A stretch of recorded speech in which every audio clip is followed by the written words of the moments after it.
Hi, I'm Rod Sheriff from In-gage, and I'll be presenting with Roxane Humphries from In-gage on the keys to growth in contact centers and how service becomes a strategic asset for a company. To start, I just want to read a statement, a conclusion from a company, Harvard Business Review. A market inefficiency has been exposed. Business leaders, especially CFOs, have a responsibility to seriously question the decision-making criteria that result in stronger short-term earnings but could weaken customer attitudes and relationships. The stakes are high. Leaders who do not actively work to increase customer satisfaction will be responsible for damaging their company's future earnings and shareholder value. That conclusion was a result of a 7-year study by Harvard Business Review.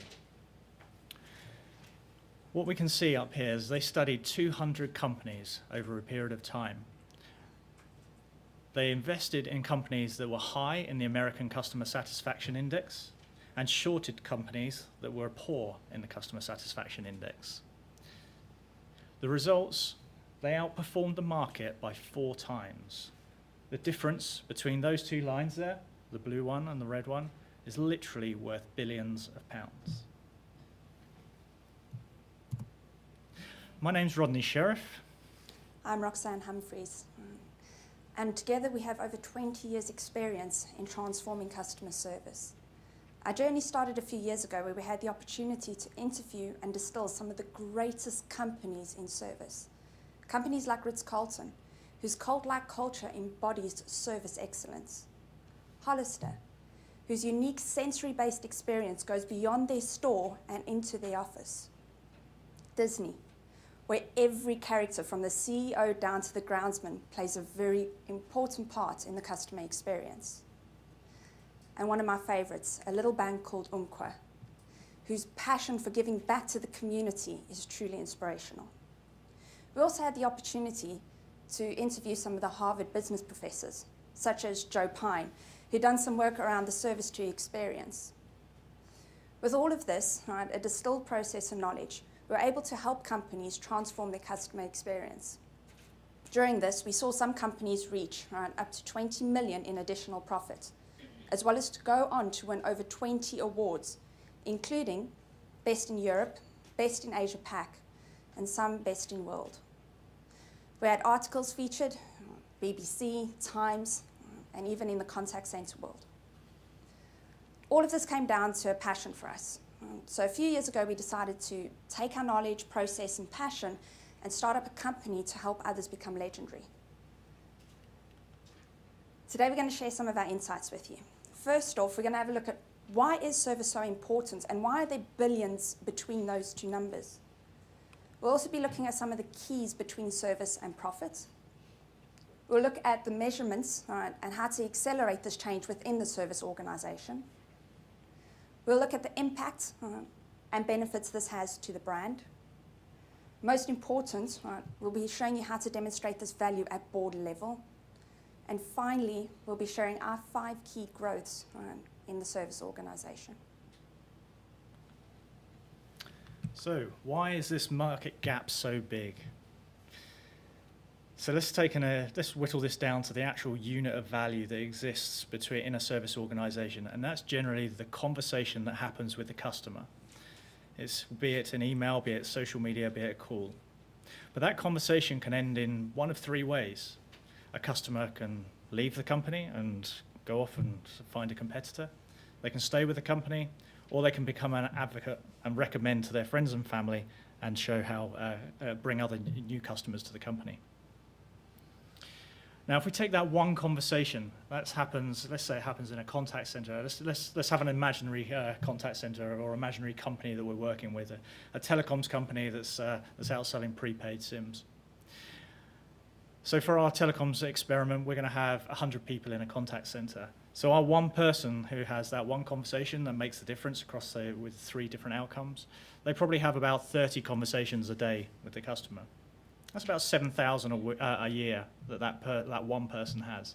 And in our contact center of just only 100 people, That's 700,000 conversations or opportunities to win, lose, or get a customer promoting.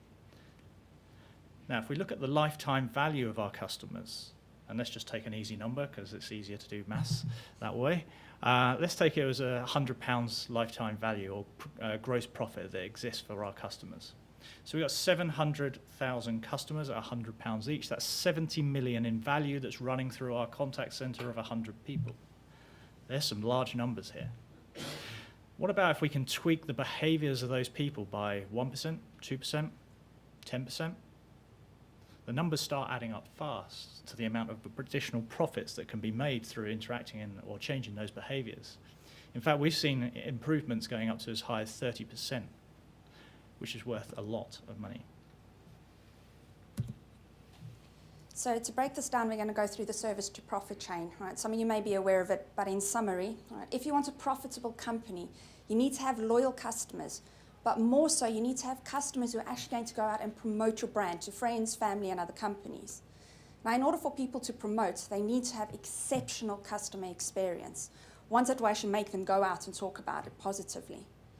In order for that interaction to happen, you need to have engaged staff, people who are brand advocates, who love the service, right, and are willing to offer those exceptional experiences. For engaged employees, it comes down to great managers. Managers who care, develop, and motivate teams to drive engagements. And if you want just those 4 things, it comes down to who you let into your company, who has the greatest strengths and passion, right, for what you do. Then when you have those people, how do you culturally align and train them, right, to your service organisation and the company vision? All of this needs to be wrapped in an experience that goes straight from recruitment right the way through to customer experience. And importantly, you need to have clear measures at each of these points so you can track what's happening and be able to react. So let's take some of those metrics and put them across this model. So if you want profitable growth, then we said you need to have customers that stay around, be loyal, and recommend. So measuring customer loyalty and advocacy is critical for this phase. We've mentioned a few times today with Joe and with Mark around first-time resolution and how important it is. In fact, there's a book that's recently been published called The Effortless Customer Experience, where it says that if a customer has to continually contact an organisation over the same service problem, it will end up with poor loyalty or recommendations. So FCR, or first contact resolution, is a key metric. This line that exists between the employee experience and the customer experience needs to be measured for the consistency that happens. How brand aligned are we? Each of those conversations really determines who our brand is to that customer. And that happens in our experiment 700,000 times a year. So measuring the quality, and in most contact centres there's a team that's sat off at the side that listens to calls or looks at emails or social media and marks against a set of criteria. And then there's coaching. So having a workforce that is continuously learning and developing and driving improvements in the customer experience is critical to the success and generating those additional profits. And Joe touched on this heavily this morning as well. Employee engagement is key and fundamental. If you've got a poor manager that's demotivating staff, it's going to affect the levels of customer experience that are going on.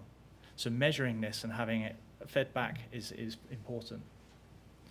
Now let's just look at those metrics again. How often do we measure things like this? Now in most companies we see maybe net promoter scores being used, maybe some other customer satisfaction metric. Traditionally fed back maybe monthly, maybe quarterly, normally back to the senior management, not necessarily to the agent where the behaviour changes need to happen. FCR, particularly hard to measure. Trying to track who touched what case first for that customer and then who subsequently touched it. It's a difficult measure to have. And this normally resides in the business information or management information part of the organisation, and they produce it on a very complicated Excel sheet or a set of pivot charts and then feed it back to senior managers maybe once a month. Then we've got quality, where we have people measuring and listening to calls, grading it.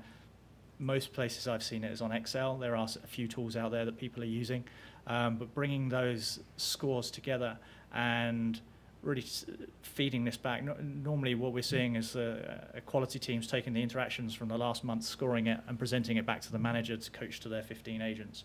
Normally takes about 8 weeks to get back. So when you're an agent and you're being coached on one conversation out of the 30 you had that day 2 months ago, the learning is lost and the relevance becomes poor. Coaching, bringing those 3 bits of information, normally from separate sources for managers to sit down with each of their agents 15 times in a month becomes a burden. It becomes very hard to do. And this is an area we see that's lacked in contact centres. And then finally, employee engagement. Most companies measure this once a year. It's normally a 50, 60 question survey that goes out. It's normally the ownership of HR. They collate all the responses. Maybe 3 months later, they come out with their findings, feedback to a manager and say, oh, do you know what? It'd be better if you could just communicate that a little bit more. I'll measure you next year, see how you got on. So this feedback loop is fundamental to how a service organisation performs. And I've put a little diagram at the side there, but if we're measuring things on a, employee engagement perspective, yearly way, we feed it back 3 months later, we may see some changes. That starts having an impact on people, and then we measure it again a year later. The speed of evolution is slow. Now, what if we could bring that speed of evolution down to quarterly? Well, that's better. Monthly, well, in some cases we've got that.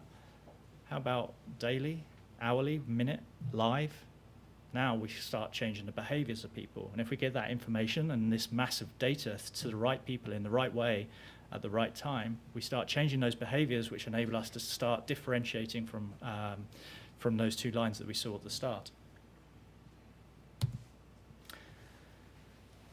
This is an example of an agent dashboard, and for those without bionic vision, that's a pretty small writing, apologies. On the right-hand side there, we have Net Promoter Score. That's real-time from customers. Then we can see the quality score, real-time from the quality team, and then first contact resolution based on how people are dealing with cases, again in real time.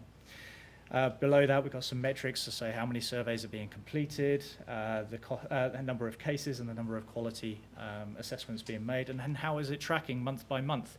If you're presented with that information, you start changing your behaviour. It's quite powerful. So some of the benefits that we've seen have been absolutely staggering.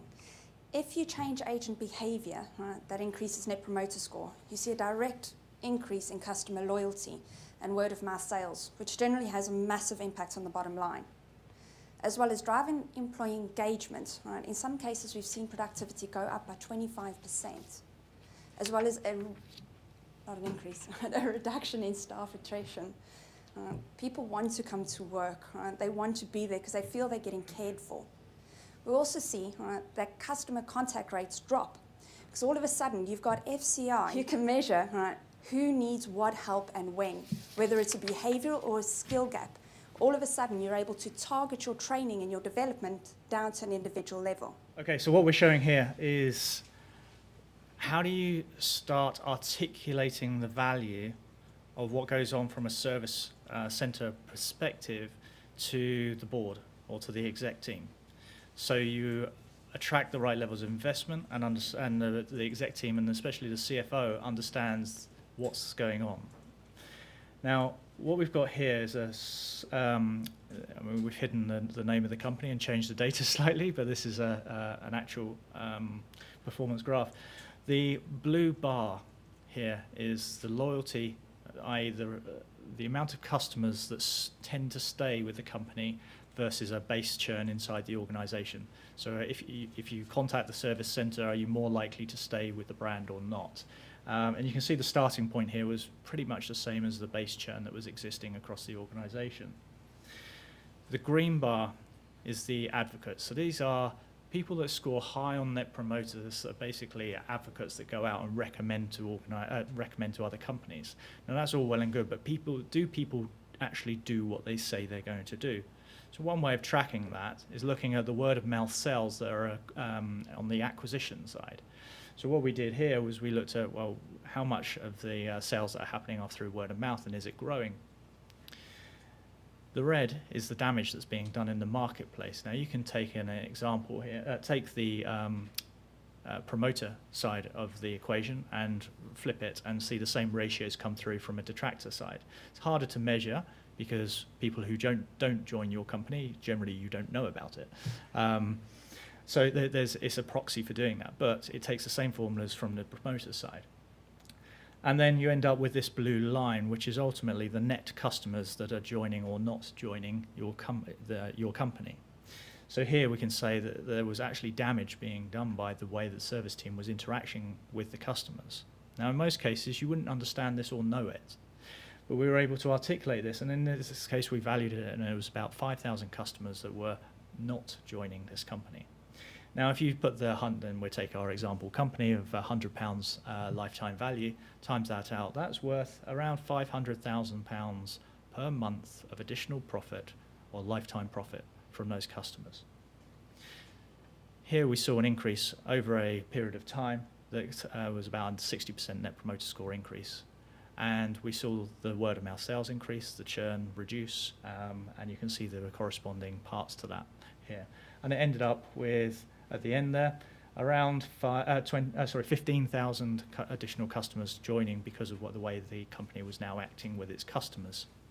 That was worth around £1.5 million per month. Now, when you're faced with investments like that, do you want to cost cut or do you want to make further investments on improving things? But it all starts back at the single conversation that happens between the customer service agent or sales agent and the customer, and that's where the brand is defined. So to summarize the 5 key growth areas for service. First, measure the correct points, right, and display them in real time to increase the speed of evolution, right, at the front line. Point 2, make sure you link this to profit, not only from an investment perspective, but to change the discussions that's had at board level, from one of cost cutting down to value creation within the service teams. Point 3, educate, engage, and train, educate, engage, and align the team, right, not just to the company vision, but to the actual service ethos. What do you stand for as a service company? What do you want your customers to feel when they deal with you? Next, set up a coaching culture. In order to do this, people need to know how they're performing on a day-to-day basis. Make the metrics easily available, right, and then allow people to seek help, right, and get it when they need it. Finally, number 5, take the following 4 points, right, and reinforce and sustain them. Don't just turn them into company culture, but turn them into the actual fabric of the company that's lived and breathed from the CEO all the way down to service.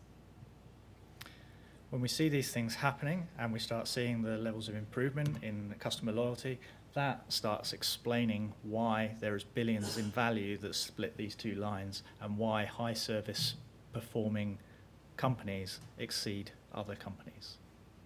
Thank you very much.